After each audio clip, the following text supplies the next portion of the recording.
નમસ્કાર ખેડૂત મિત્રો, ખેડૂત સેવા ભાવતાલ ચેનલમાં સ્વાગત છે। નવો હોય તો ચેનલને સબસ્ક્રાઇબ કરી જો, બેલ આઇકનને પ્રેસ કરી દેજો ભૂલ્યો, જેથી કરીને હવામાન વિડીયો તમને મળી રહે। આજે 8 અને 13 જિલ્લામાં ગાજવીજ સાથે થશે માવઠું, જાણો હવામાન વિભાગ શું કહે છે। હવામાન વિભાગે કહ્યું છે કે 8-13 જિલ્લામાં ગાજવીજ સાથે વરસાદ થવાની ખૂબ જ શક્યતા છે। હવામાન વિભાગે મોટી આગાહી કરી છે, જે આજે 8 અને 13 જિલ્લામાં ગાજવીજ સાથે વરસાદ થવાની ફૂલ શક્યતા વ્યક્ત કરી છે।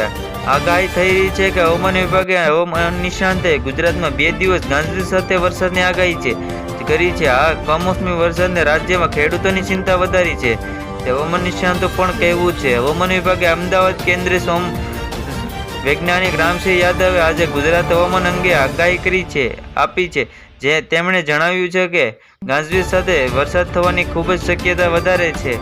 એટલે બનાસકાંઠા, સાબરકાંઠા, પાટણ, અરવલ્લી, મહીસાગર, દાહોદ, તાપી, નવસારી, વલસાડ, દમણ, દાદરાનગર હવેલીમાં કમોસમી વરસાદ થવાની ખૂબ જ શક્યતા છે અને સૌરાષ્ટ્ર, દ્વારકા, મોરબી અને પોરબંદર, જામનગર, રાજકોટ, જૂનાગઢ, ગીર સોમનાથ જેવા વિસ્તારોમાં કચ્છ સામાન્ય વરસાદ થવાની ખૂબ જ શક્યતા છે, જેમાં મહીસાગર, દાહોદ, તાપી, નવસારી, વલસાડ, દમણ, દાદરાનગર હવેલીમાં કમોસમી વરસાદની ખૂબ જ શક્યતા વ્યક્ત કરી છે, જે હવેલીમાં જ માવઠું થઈ શકે છે। આ સાથે સૌરાષ્ટ્ર, દ્વારકા, મોરબી, પોરબંદર, જામનગર, રાજકોટ, સુરેન્દ્રનગર જેવા વિસ્તારોમાં કમોસમી વરસાદની ખૂબ જ શક્યતા વધારી છે।